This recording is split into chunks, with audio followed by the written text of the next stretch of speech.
성도 여러분 안녕하세요. 3월 17일 주일이 되었습니다. 오늘도 하나님 앞에 온전한 예배자가 되고 주시는 은혜로 우리의 가슴을 채우기를 원합니다. 오늘은 시편 4편 7절을 같이 나누려고 합니다. 주께서 내 마음에 두신 기쁨은 그들의 곡식과 새 포도주가 풍성할 때보다 더하니이다. 아멘. 다윗의 시들을 읽어보면 대개 그 3자 설정 구조로 돼 있어요. 다윗이 있고요. 다윗을 힘들게 하는 그의 대적, 그의 원수가 등장해요. 그리고 제3의 존재는 하나님이십니다. 이 3자 설정 구조로 돼 있어요. 먼저 사연은 다윗과 다윗을 힘들게 하는 자들 사이에서 일어나요. 예를 들면 다윗을 죽이려고 하는 사울왕, 또 다윗이 전쟁에 나가면 그 적들, 심지어는 다윗의 신하들 중에도 다윗의 적이 있었어요.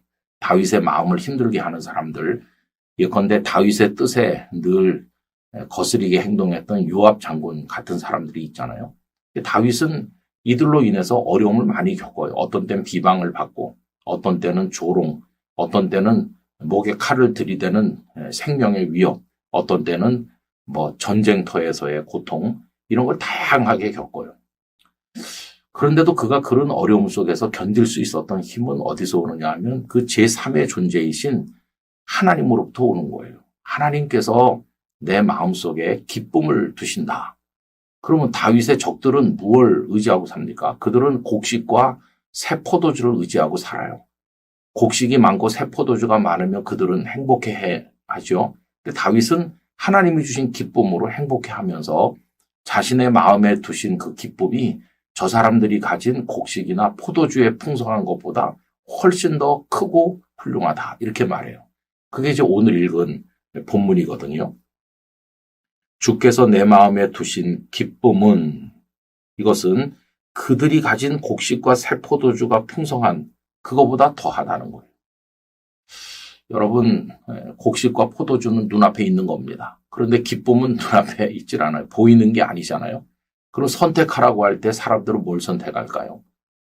많은 나라 사람들을 대상으로 최고의 가치가 무엇인지를 조사했더니 다른 나라 사람들은 생명, 사랑, 가정, 자녀 이런 걸 선택했다고 그러는데 우리나라 사람들은 돈이라고 말했대요. 참 슬프죠. 급속한 경제 발전을 했지만 그 와중에 비인간화된 교육을 했고 사람의 소중함을 가르치지 못했고 사람들은 전부 돈 하면서 돈에 미쳐 가는 거죠. 우리 사회가 지금 병들었어요. 만약에 돈에 이렇게 모든 가치를 두고 사는 사람이라면 당연히 곡식과 포도주를 선택하겠죠. 그러나 여러분, 우리는 누굽니까? 우리는 곡식과 포도주가 구원을 가져오는 게 아니라는 걸 알고 있잖아요. 그래서 우리는 하나님을 선택하는 거고 하나님께서 우리 마음에 두시는 그 기쁨, 그게 우리를 살게 한다고 우리는 알고 있는 것이죠. 다윗이 바로 그러했습니다. 하나님께서 내 마음에 두신 기쁨은 저들의 곡식과 새 포도주에 풍성할 때보다 훨씬 더 크고 훌륭하다고. 그래서 하나님의 기쁨으로 나는 산다. 이렇게 이야기를 하는 거죠. 여러분, 하나님이 주시는 기쁨으로 자유하시고 행복하시기를 바랍니다. 목회자들도 그런 것 같아요. 규모가 큰 교회, 시설이 좋은 교회, 여러 가지 갖춘 교회 목사가 꼭 행복한가? 그렇지 않아요. 주님이 주시는 기쁨으로 만족하는 목사님들이 정말 행복한 목회자고, 규모가 크고 시설이 좋고 이런 거는 자칫 잘못하면 곡식과 포도주가 풍성한 거고 비슷하게 돼요. 대단해 보이지만 진정한 행복은 하나님이 주시는 기쁨에 있는 거죠. 그걸 깨달을 때 진정한 영혼의 자유가 있는 겁니다. 여러분, 우리가 이거 깨닫고 언제나 하나님 주신 기쁨으로 어디서나 하나님 앞에 행복한 그리스도인으로 살아가게 되기를 간절히 소망합니다. 아버지 하나님, 오늘 저희들에게 복된 말씀을 나눌 수 있도록 축복해 주심을 감사드립니다. 오늘은 주일인데 하나님을 경배하는 기쁨과 영광이 크게 하여 주시기를 원합니다. 하나님께서 저희에게 주신 기쁨은 세상이 가진 곡식과 포도주의 풍성함보다 훨씬 더 위대함을 저희들이 알고 있사오니 하나님만 의지하고 행복한 그리스도인으로 살아가게 만들어 주시옵소서. 예수님 이름으로 기도하옵나이다. 아멘.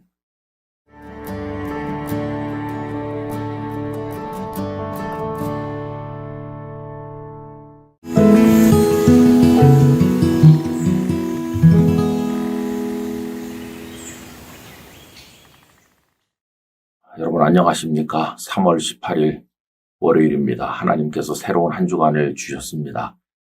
사순절이 계속되고 있는데 경건하고 의미 있는 삶으로 하루하루를 주님과 함께 걸어가기를 원합니다. 오늘은 시편 5편에서 한 절 말씀을 나누려고 하는데요. 3절을 제가 읽겠습니다. 여호와여 아침에 주께서 나의 소리를 들으시리니 아침에 내가 주께 기도하고 바라리이다. 아멘. 하루 24시간 가운데서 가장 경건하고 고요하고 거룩한 시간은 새벽이라고 생각합니다. 늦은 밤까지 욕망에 따라 달리던 사람들도 새벽에는 다 곤히 잠자리에 들어있지요. 꼭두 새벽에 와서 술 마시러 가자, 도박하러 가자 그런 사람은 없습니다. 새벽은 가장 고요한 시간이고 하나님의 은총의 시간이라고 생각합니다. 예수님께서는 새벽에 기도하셨어요. 그 모범을 따라서 한국교회는 세계 교회의 유래를 찾기가 힘든 새벽 기도하는 교회가 되었습니다. 요즘 들어서 도시 생활이 다 분주하면서 새벽을 깨우는 사람이 줄어드는 것은 안타까운 일인데 이 영상을 함께 하시는 성도 여러분, 새벽을 깨우는 성도가 꼭 되기를 간절히 바랍니다. 이 다윗은 고난 속에서 하나님 앞에 늘 기도했는데 그것을 새벽에 하나님께 올려드렸어요. 많은 학자들이 시편 3편, 4편, 5편이 다 압살롬의 반란으로 인한 고통 가운데 지었다고 생각을 하거든요. 근데 그 고난 속에서 어떻게 버틸 수 있나? 어제 새벽에도 우리가 나눈 것처럼 하나님으로 인해서 승리하는 거죠. 견디는 거죠. 그런데 그 하나님과 어떻게 연결되나? 기도를 통해서 연결되는 겁니다. 근데 오늘 읽은 3절에서도 그걸 아침이라고 얘기해요. 여호와여 아침에 주께서 나의 소리를 들으시리니 아침에 내가 주께 기도하고 바라리이다. 우리나라 말에는 아침과 새벽이 다릅니다. 새벽은 뭐 4시, 5시, 아침은 7시, 8시 이렇게 조금 다르지만 이 히브리어 성경에는 똑같은 단어를 사용했어요. 우리가 번역을 하면서 조금 다르게 번역을 한 건데 이 보케르라고 하는 동일한 단어입니다. 다 새벽입니다. 새벽에 하나님께서 우리를 도우시고 새벽에 하나님의 은총의 빛이 비추입니다. 제가 성경 구절을 몇 군데 읽어보면요.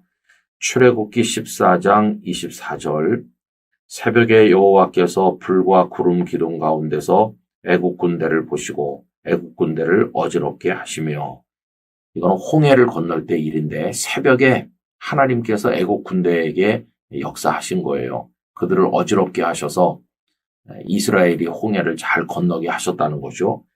또 시편 46편 5절 하나님이 그 성중에 계심에 성이 흔들리지 아니할 것이라 새벽에 하나님이 도우시리로다. 새벽에 도우신다는 겁니다. 또 이사야 58장 8절 그리하면 네 빛이 새벽빛같이 비칠 것이며 네 치유가 급속할 것이며 네 공의가 네 앞에 행하고 여호와의 영광이 네 뒤에 호위하리니. 그래서 여러분 하나님의 은총이 비추는데 이게 새벽빛 같다. 새벽의 빛이라고 표현했어요. 이 새벽은 하나님께서 일하시는 시간이라고 생각을 합니다. 한국교회는 전국 방방곡곡에 큰 교회든지 작은 교회든지 새벽마다 등불을 밝히고 성도들이 나와서 하나님 앞에 무릎을 꿇었어요. 많은 우리의 어른들이 마루바닥 예배당에 무릎을 꿇고 얼마나 몸부림치면서 기도했는지 그 마루가 패였다는 얘기도 있고요. 그 눈물이 떨어져가지고 마루가 마를 날이 없었다. 그런 얘기들을 우리가 듣고 있지 않습니까?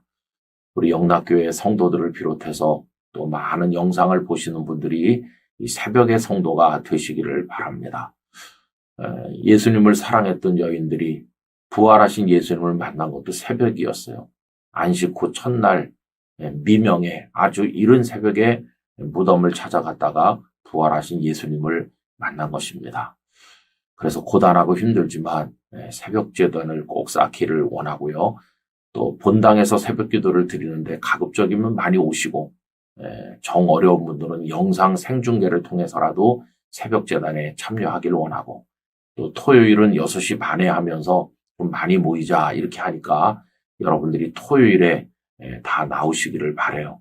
그리고 이미 광고가 된 것처럼 토요일 날 그 새벽 기도회가 끝난 다음에 우리 소그룹도 모여보려고 시도하고 있으니까 여러분 새벽에 나오셨다가 성도의 교제도 나누고 믿음의 교제도 나누는 그런 축복이 있기를 간절히 원합니다. 새벽에 승리하시기를 축복합니다.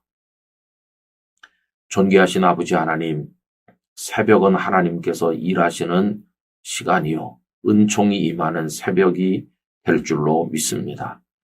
저희들도 새벽의 사람이 되게 하셔서 새벽마다 하나님을 우러르게 하시고 다윗처럼 새벽에 기도함으로 하나님의 도우심을 얻게 하여 주옵소서. 한 주간이 출발됩니다. 하나님께서 저희들의 삶을 이끌어 주옵소서. 예수님 이름으로 기도하옵나이다. 아멘.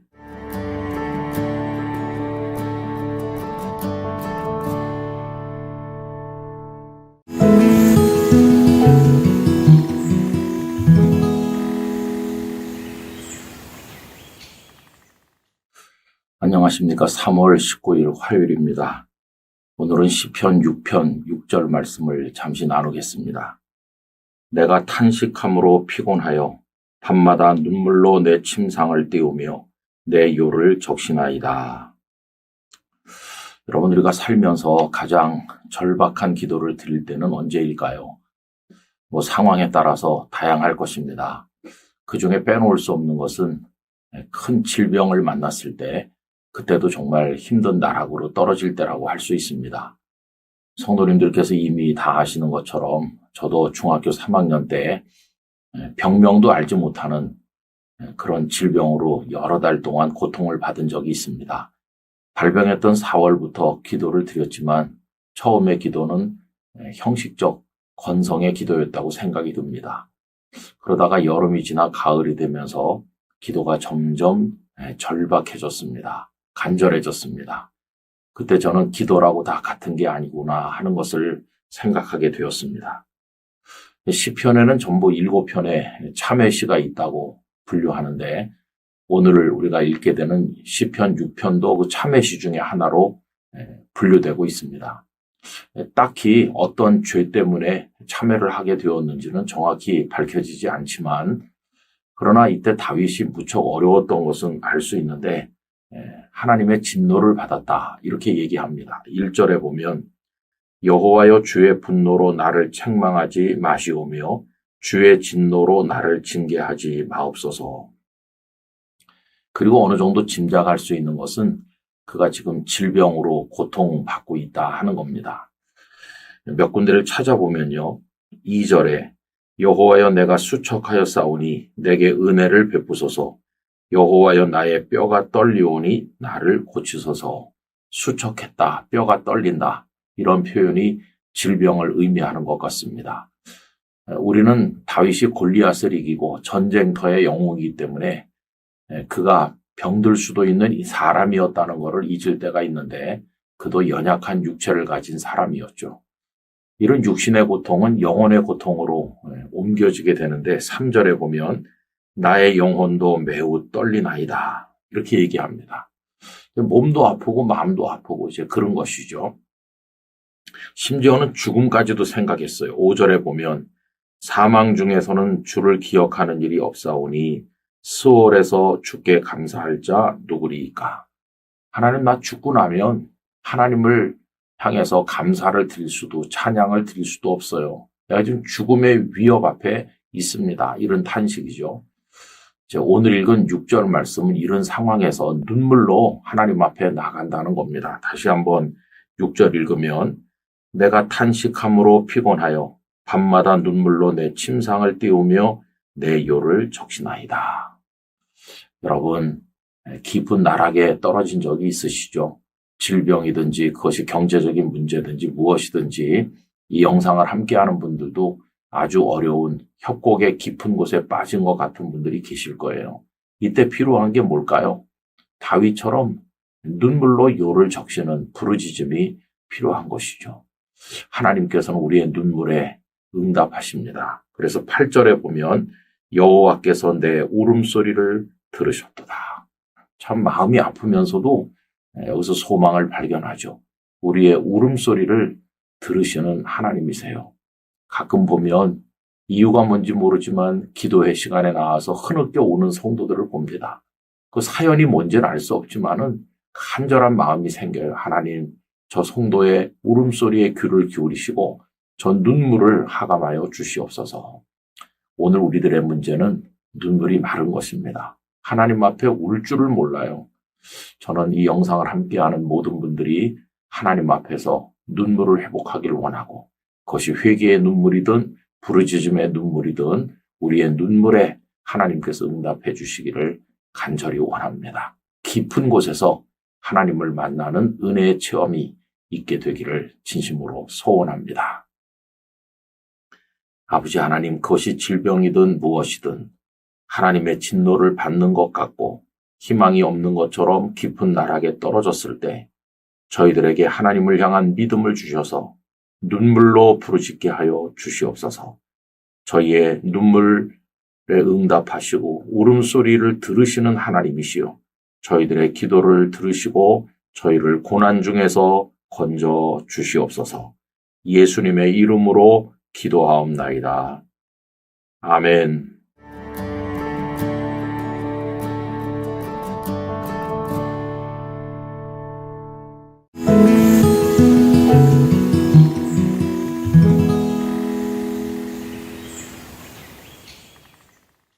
안녕하십니까. 3월 20일 수요일이 되었습니다.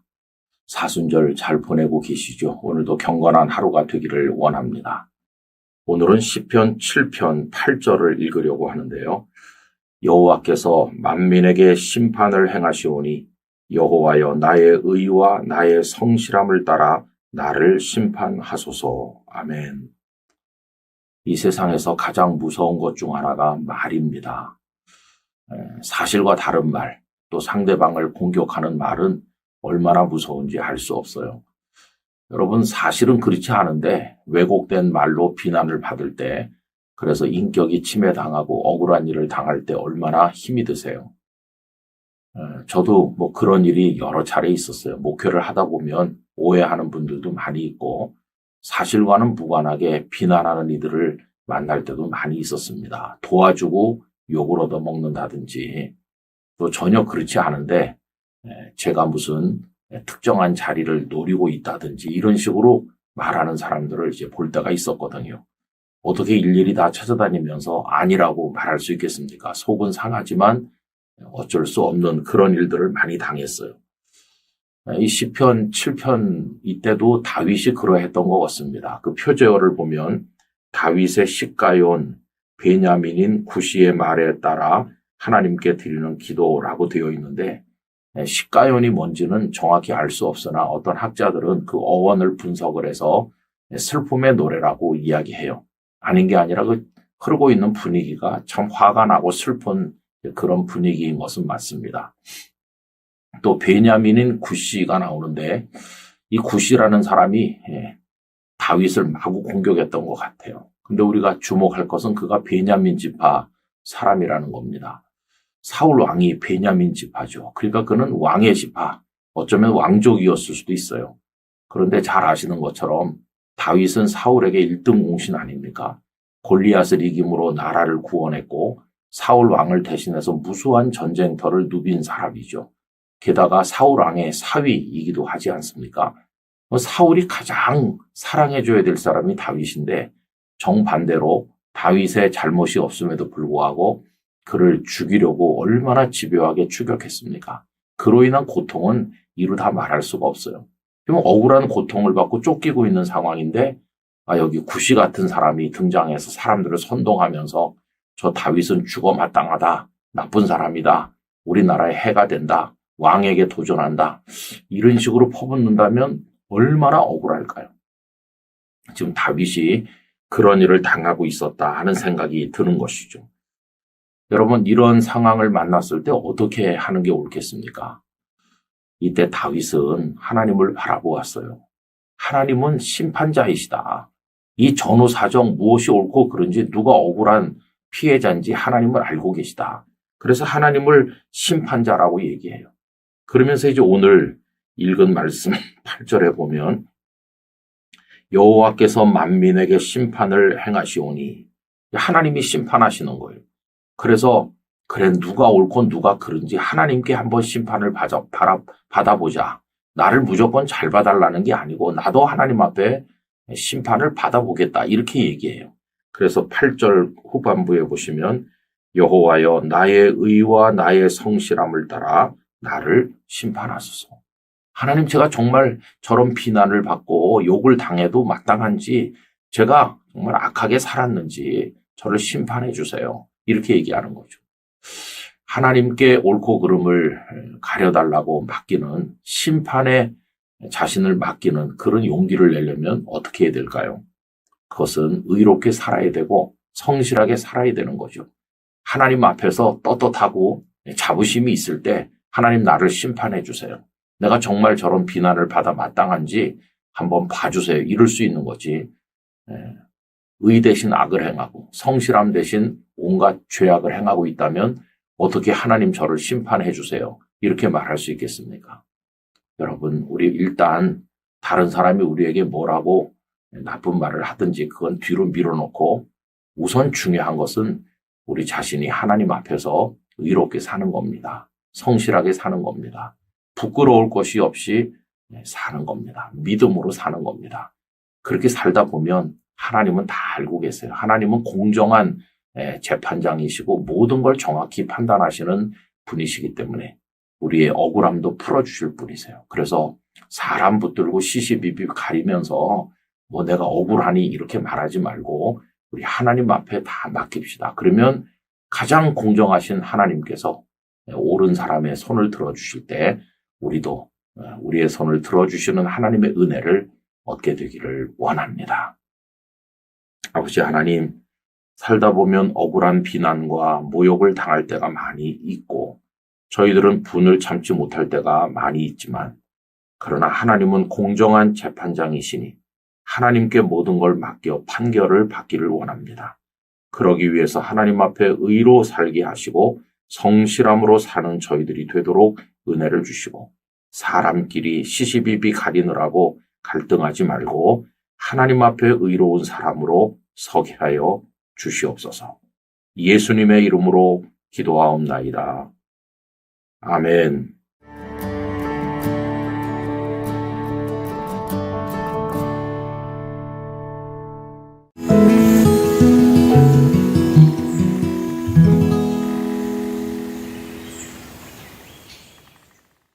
성도 여러분 안녕하십니까? 3월 21일 목요일입니다. 오늘도 주님 안에서 평안하시기를 바랍니다. 오늘은 시편 8편에서 2절을 같이 나누려고 합니다. 주의 대적으로 말미암아 어린 아이들과 젖먹이들의 입으로 권능을 세우시며 이는 원수들과 보복자들을 잠잠하게 하려 하심이니이다. 아멘. 지난 2018년 10월 20일 영락교회 사랑부 창립 20주년 기념으로 붕어빵의 비밀이라고 하는 제목의 연극을 올린 적이 있었습니다. 배다니홀에 많은 분들이 오셨죠. 그때 정말 눈물겹도록 감동을 받았습니다. 우리 사랑부 지체들이 1년이 넘도록 연습을 해서 하나님 앞에 올린 아름다운 연극이었죠. 여러분 그때 그 붕어빵의 비밀 연극이 공연된 이후에 국민일보에서도 보도했고 여러 군데서 보도를 했어요. 그 공연한 우리 지체들이 연약하기 때문에 더 큰 감동을 주었다고 생각합니다.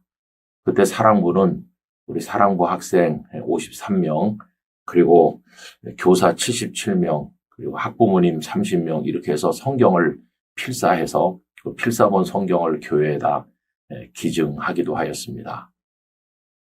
여러분 하나님께서는 어떤 사람들을 통해서 영광을 받으실까요? 신체 건강하고 가진 거 많고 성공하고 대단한 능력자들일까요? 그렇지 않습니다. 오늘 읽은 시편 8편 2절에 보면 뜻밖에도 하나님께서는 어린 아이들과 젖먹이들의 입으로 권능을 세우신다. 이렇게 말을 했어요.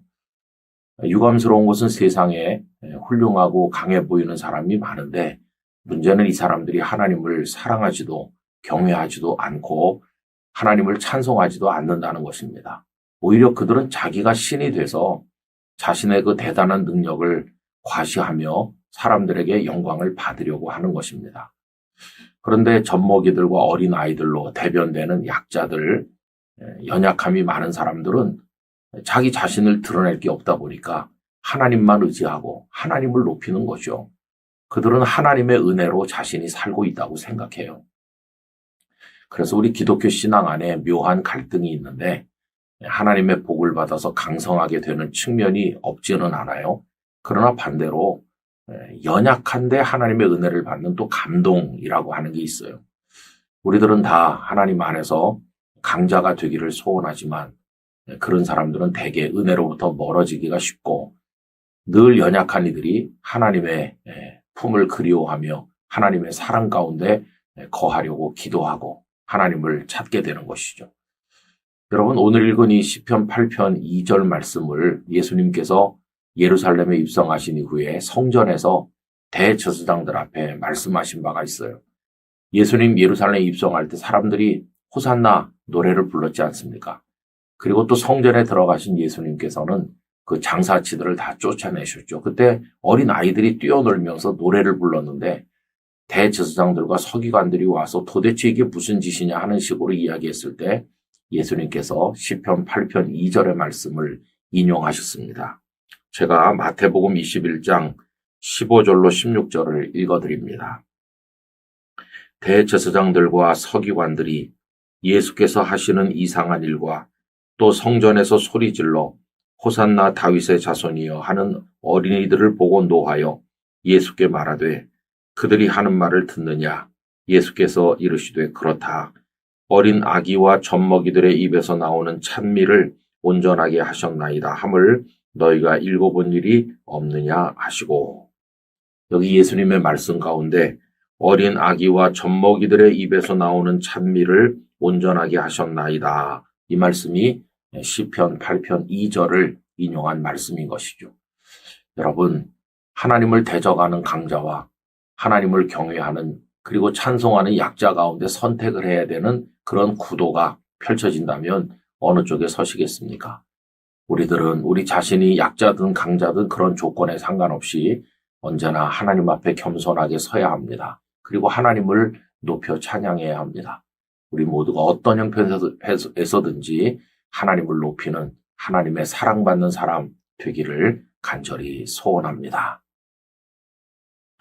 아버지 하나님, 어린 아기들과 젖먹이들의 찬송을 받으시는 하나님이심을 말씀하십니다. 저희들이 교만하고 또 하나님을 대적하여 하나님을 높이기는커녕 저희가 영광을 받으려 할 때가 얼마나 많았습니까? 저희의 부끄러움을 용서하여 주시고 원하옵건대 이제 하나님을 높여 하나님을 찬송하는 축복된 어린아이로 하나님의 품 안에 살아가게 하여 주옵소서. 예수님 이름으로 기도하옵나이다. 아멘.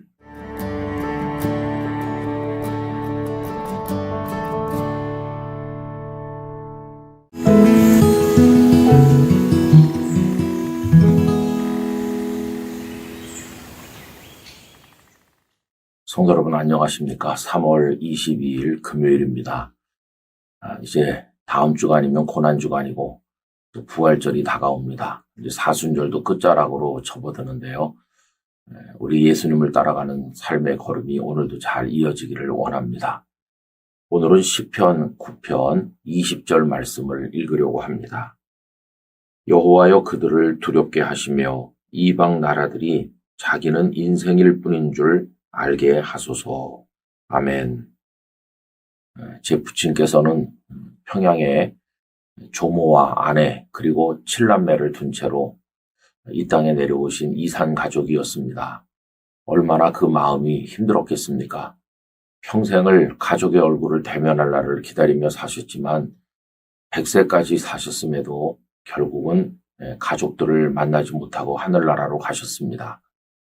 이 땅에 1,000만 명의 이산 가족이 있었는데 이제는 다 노쇠하셔서 돌아가시고 얼마 남지 않았습니다. 그 후손들은 북한 땅과의 어떤 정이 없기 때문에 연결고리가 없다 보니까 이제 통일의 필요성도 별로 느끼지 않고 있고 북한을 다른 나라처럼 인식하는 젊은이들이 많아지고 있다고 하니까 정말 안타까운 일이 아닐 수 없습니다. 하나님께서 우리 민족을 긍휼히 여겨주시기를 간절히 바랄 뿐입니다. 근데 이런 비극의 배후에 누가 있습니까? 공산주의자들이 있고 그 전면에 스탈린과 김일성 같은 사람들이 있었습니다. 요즘에도 세상을 보면서 그런 답답함을 많이 느끼고 있는데 여러분, 푸틴은 어떤 의미로 스탈린 같은 존재입니다. 그의 말 한마디에 우크라이나 전쟁이 발생했죠. 그리고 2년이 넘도록 전쟁이 이어지면서 양측에서 막대한 사상자가 발생하고 있습니다. 그 한 사람 한 사람이 얼마나 소중한지 모릅니다. 누군가의 아들이고 누군가의 남편이고 누군가의 아버지 아닙니까? 그들의 가슴 속에 꿈과 아름다운 사랑의 이야기가 얼마나 많겠습니까? 그런데 그들이 속절없이 전쟁터의 죽음으로 뒹굴고 있는 것이 오늘의 현실입니다. 그런데도 푸틴은 확전을 경고하고 있고 그리고 핵전쟁까지 입에 올리고 있는 터입니다. 이런 사람이 종신 집권의 길이 열리고 마치 예전에 제정 러시아 차르처럼 독재를 하고 있으니 어떻게 하면 좋겠습니까? 여러분, 푸틴만이 아니죠. 중국의 시진핑은 어떻습니까? 그는 장기 집권을 획책하면서 전 세계를 향해서 중국의 패권을 주장하고 주변 나라를 힘들게 하고 있습니다. 뿐만 아니라 선교사들을 모두 다 추방하고 교회를 핍박하는 또 다른 모택동이 되고 있습니다. 그런가 하면 휴전선 너머에 있는 김일성, 김정일, 김정은 이 3대 세습체제 그들은 어떻습니까? 김정은은 핵과 미사일로 우리를 끊임없이 위협하고 있습니다. 이런 국제 정세를 들여다볼 때마다 어떤 땐 화가 납니다. 하나님께서 그런 자들을 왜 치워버리지 않으시나 이런 생각을 할 때가 있습니다. 여러분, 시편 9편에서 다윗도 우리와 비슷한 심정이었던 것으로 생각합니다. 너무도 가슴이 답답할 때 다윗은 하나님을 바라봅니다. 그러면서 하나님은 피 흘리시는 자의 심판자다 이렇게 이야기를 하죠. 12절에 이렇게 말합니다. 피 흘림을 신문하시는 이가 그들을 기억하시며 가난한 자의 부르짖음을 잊지 아니하시도다. 그러면서 다윗은 그런 악한 이방 나라들을 심판해 주실 것을 요구하고 있습니다. 19절과 20절의 기도를 보십시오. 여호와여 일어나사 인생으로 승리를 얻지 못하게 하시며 이방 나라들이 주 앞에서 심판을 받게 하소서. 여호와여 그들을 두렵게 하시며 이방 나라들이 자기는 인생일 뿐인 줄 알게 하소서. 이렇게 이야기합니다. 이방의 집권자들이 하나님의 심판을 받게 하시고 이방의 그 통치자들, 악독한 지배자들이 자기도 하나님 앞에서 인생일 뿐임을 알게 해달라. 이렇게 탄원하고 있는 것을 볼 수 있습니다. 여러분, 이 기도가 우리의 기도가 되기를 원합니다. 저는 나쁜 방향으로 흘러가는 국제 정세를 보면서 그래도 미국이 전 세계에 기여하지 않겠나 이런 생각도 해보기도 했는데요. 요즘에 미국은 동성애와 마약 등으로 무너져 내리고 있고 그리고 또 미국의 앞날도 밝지는 않습니다. 미국을 의지할 수는 없는 것 같아요. 우리들은 그저 하나님만 바라볼 뿐입니다. 하나님 앞에 부르짖어야 되겠죠. 하나님 우리 나라를 지켜주시고 이 국제 정세를 지켜주시고 악한 자들을 심판하여 주옵소서 간절히 기도해야 됩니다. 그런데 다윗은 오늘 이 시편에서 소망의 이야기를 고백하고 있어요. 하나님은 결코 방치하지 않으신다는 겁니다. 5절에 보면 이방 나라들을 책망하시고 악인을 멸하시며 그들의 이름을 영원히 지우셨나이다. 하나님께서 반드시 심판하실 것을 그는 믿고 찬송하고 있습니다. 오늘도 우리가 답답한 현실 속에서 하나님께 모든 걸 맡기고 기도하며 하나님의 뜻을 기다리는 그런 모습으로 살아가게 되기를 원합니다. 아버지 하나님, 이 지구촌에는 악한 지배자들도 많고 전쟁을 즐기는 자들이 있고 선량한 시민들이 그 와중에 죽어나가고 있습니다. 아버지 하나님, 어찌하면 좋습니까? 전쟁을 막아주시고 전쟁을 즐기는 독재자들과 피 흘리기를 즐기는 자들을 심판하셔서 제거하시고 이 땅에 평화를 주옵소서. 저희들은 힘이 없습니다.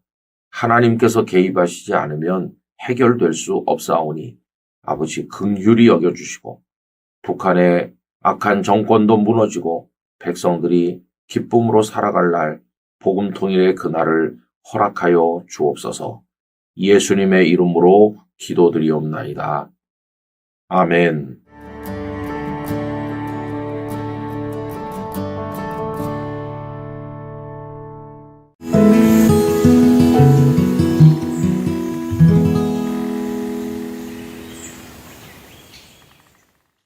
여러분 안녕하십니까? 3월 23일 토요일입니다.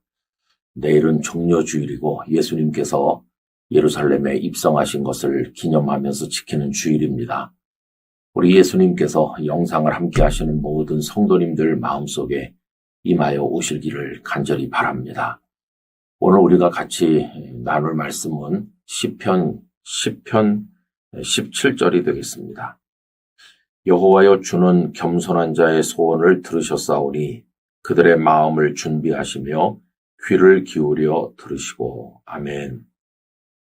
어제 시편 9편을 읽었죠.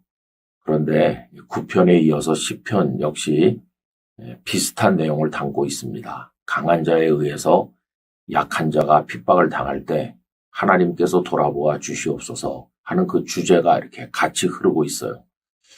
또 그 시편의 그 알파벳으로 시작하는 그 특징을 생각을 하면서 학자들은 9편과 10편이 본래는 하나에 연결된 시편이었을 것이다, 이렇게 생각을 하고 있는 거죠. 어쨌든 이 9편과 10편의 분위기와 그 주제가 같다 하는 것을 생각하면서 오늘 말씀을 나누려고 하는데, 여러분 성경을 읽어보면 다윗의 어린 시절부터 우리가 대충 알 수 있죠. 그는 이새의 아들로서 베들레헴에 살았고 8명의 형제 중에 막내였고 그는 아버지의 양떼를 먹였던 것을 우리가 알고 있습니다. 그런데 이렇게 읽다 보면은 굉장히 다복하고 또 형제들도 많고 언제나 들썩거렸던 가정 아닌가, 이런 느낌이 들어요. 굉장히 가난하고 쪼들리고 그런 느낌을 잘 들지 않아요. 어느 정도 이새의 가정은 그 베들레헴에서 안정되고 사람들에게 인정받는 가문이 아니었을까 생각을 하고 있습니다. 그런데 나중에 다윗의 형편을 보면 어려웠을 때가 있어요. 사울 왕에게 쫓길 때 그를 따라다니는 사람들이 많이 있었는데 먹을 게 없지 않았습니까? 그랬을 때 그는 나발이라고 하는 완고한 부자에게 양식을 청하다가 거절당한 적도 있었고, 또 그런가 하면 압살롬에게 쫓길 때는 굉장히 다급해서 빈손으로 나왔는데 그때 바르실레라는 사람이 다윗의 사람들에게 먹을 것을 제공했던 그런 일도 있어요. 살다 보면은 어느 정도 그래도 괜찮게 살았던 적도 있고 어떤 때는 끼니가 딱 떨어지는 것처럼 힘들 때도 있는 거죠. 환경은 언제나 늘 변하는 것을 볼 수 있습니다. 그런데 이 시편 말씀을 쭉 읽다 보면은 가련한 자라는 말이 많이 나옵니다. 가련한 자 이렇게 반복되다가 또 가난한 자 이렇게 나오기도 하고요. 또 특징적인 것은 오늘 우리가 17절 말씀을 읽었는데 거기서는 겸손한 자라고도 되어 있어요. 이 가련한 자 혹은 가난한 자가 겸손한 자가 되는 건 영적으로 볼 때 아주 자연스러운 것이고, 거의 그 가련한 자와 겸손한 자는 동의어적 개념으로 사용된다, 그렇게 생각합니다. 왜 그러냐면 가련하니까 안타깝잖아요. 또 하나님 앞에 은혜를 구하지 않을 수가 없는 거죠. 그래서 가련한 사람은 절대 교만해질 수가 없고 겸손하게 하나님의 은혜를 구할 수밖에 없다는 겁니다. 여러분, 이런 가련한 사람은 어떻게 하면 될까요? 세상 사람들에게 도움을 요청할 때도 있지만은, 그러나 다윗처럼 나발에게 요청했다 거절당할 때도 있는 걸 생각해 보면 사람이 궁극적 도움이 되지는 못한다는 걸 알 수 있어요. 그래서 다윗은 가련한 자들이 하나님 앞에 구하는 것을 이야기하고 있습니다. 12절에 보면 이렇게 말해요. 여호와여 일어나옵소서, 하나님이여 손을 드옵소서, 가난한 자들을 잊지 마옵소서. 그러면서 자신의 그 가련하고 가난한 처지를 생각하면서 하나님 앞에 호소하고 있어요. 여러분, 이 가난과 가련함이라고 하는 것은 영적으로 하나님께 나아가게 만드는 좋은 토양이 될 수 있어요. 그래서 제가 신학교에서 가만히 보니까 굉장히 성장 환경이 어려웠던 분들이 더 간절하고 하나님의 은혜를 더 많이 사모하는 것을 많이 보았습니다. 뭐 꼭 신학생만 그런 게 아니고 누구나 다 마찬가지 아니겠어요? 그래서 여러분 지금 형편이 나는 가련해 혹은 가난해 이런 마음을 가지시는 분이 계시다면 겸손한 마음으로 하나님 앞에 나가시게 되기를 바랍니다. 근데 오늘 읽은 17절에 보면 이런 내용이 있죠. 하나님께서 그 겸손한 자들의 마음을 준비하신다는 표현이 나옵니다. 여호와여 주는 겸손한 자의 소원을 들으셨사오니 그들의 마음을 준비하시며 라고 되어 있잖아요. 이 마음을 준비하시면은 원어적으로 말한다면 마음을 견고하게 하시며입니다. 그럼 그 견고한 마음이 뭘까요? 그것은 아무리 가련하고 어려워도 포기하지 아니하고 하나님 앞에 굳세게 나가서 의지하고 부르짖는 그 강인한 믿음의 마음, 이걸 얘기하는 거죠. 하나님께서 우리의 마음을 굳세게 만들어 주시길 바랍니다. 견고하게 해주시기를 바랍니다. 그래서 형편은 늘 달라져서 혹시 가련한 처지에 떨어진다고 할지라도 낭망하지 아니하고 하나님 앞에 나가 믿음으로 부르짖음으로 가련한 자를 신원하시는 하나님의 은혜를 우리가 얻게 되기를 간절히 바랍니다. 중요한 것은 지금 가련한가 그렇지 않은가 하는 형편이 중요한 게 아니라 하나님 앞에 나갈 수 있는 굳건한 믿음을 가졌는가, 그것이 중요한 것입니다. 우리 모두 하나님의 보좌 앞에 달려나가 은혜를 구하면서 가난한 자를 외면치 않으시는 하나님의 사랑을 입게 되기를 간절히 기원합니다. 아버지 하나님, 때로는 살다 보면 이 세상에서 저희가 가장 가련하고 가난한 자인 것처럼 느껴져서 절망할 때가 있습니다. 그러나 그 마음이 좌절의 마음으로 흘러가지 않게 하시고 오히려 하나님의 은혜를 구하는 겸손한 자의 굳건한 믿음으로 나아가게 하사 하나님 앞에 엎드리게 하시고 그렇게 할 때 가련한 자를 붙드시는 하나님의 은혜를 경험하게 하여 주옵소서. 오늘 잘 준비해서 내일 종려주일을 하나님께 큰 영광 올려드리며 맞이하도록 축복을 허락하여 주옵소서. 예수님의 거룩하신 이름으로 간절히 기도드리옵나이다. 아멘.